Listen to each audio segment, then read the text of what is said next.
Hello friends, स्वागत है आप लोगों का मेरी यूट्यूब चैनल में।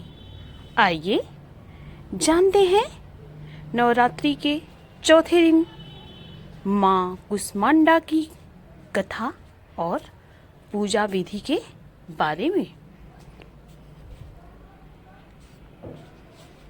नवरात्रि की चतुर्थ दिन माँ कुष्मांडा जी की पूजा की जाती है। यह शक्ति का चौथा स्वरूप है जिन्हें सूर्य के समान तेजस्वी माना गया है।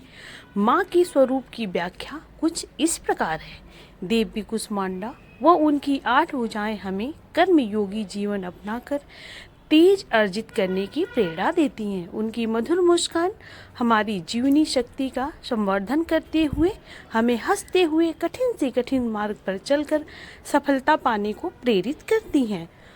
भगवती दुर्गा के चौथे स्वरूप का नाम कुष्मांडा है। अपनी मंद हंसी द्वारा अंड अर्थात ब्रह्मांड को उत्पन्न करने के कारण इन्हें कुष्मांडा देवी के नाम से अभिहित किया गया है। जब सृष्टि का अस्तित्व नहीं था, चारों ओर अंधकार ही अंधकार परिव्याप्त था, तब इन्हीं देवी ने अपने इसत हास्य से ब्रह्मांड की रचना की थी। अतः यही सृष्टि की आदि स्वरूपा आदि शक्ति हैं। इनकी 8 भुजाएं हैं। इनके 7 हाथों में क्रमशः कमंडल, धनुष बाण, कमल पुष्प, अमृतपूर्ण कलश, चक्र तथा गदा है।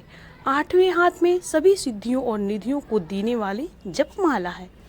एक पौराणिक कथा के अनुसार ऐसा कहा जाता है कि जब सृष्टि का अस्तित्व नहीं था, तब इन्हीं देवी ने ब्रह्मांड की रचना की थी। ये ही सृष्टि की आदि स्वरूपा आदि शक्ति हैं। इनका निवास सूर्यमंडल के भीतर के लोक में है। वहाँ निवास कर सकने की क्षमता और शक्ति केवल इन्हीं में है।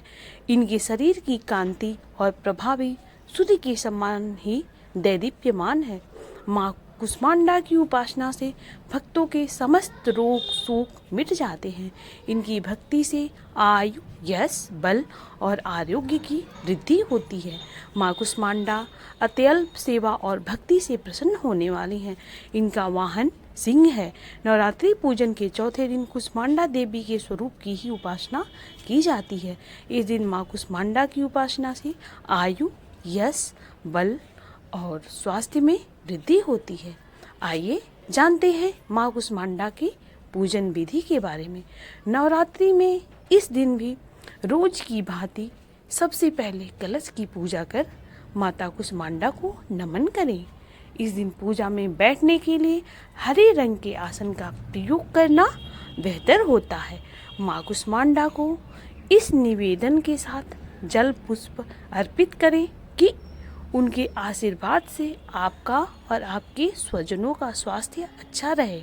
अगर आपके घर में कोई लंबे समय से बीमार है तो इस दिन माँ से खास निवेदन कर उनके अच्छे स्वास्थ्य की कामना करनी चाहिए। देवी को पूरे मन से फूल, धूप, गंध, भोग चढ़ाएं। माँ कुष्मांडा को विविध प्रकार के फलों का भोग अपनी क्षमता अनुसार लगाएं।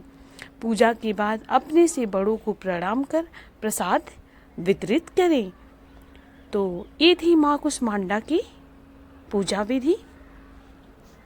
या देवी सर्वभूतेषु शक्तिरूपेण संस्थिता नमस्तस्यै नमस्तस्यै नमस्तस्यै नमो नमः।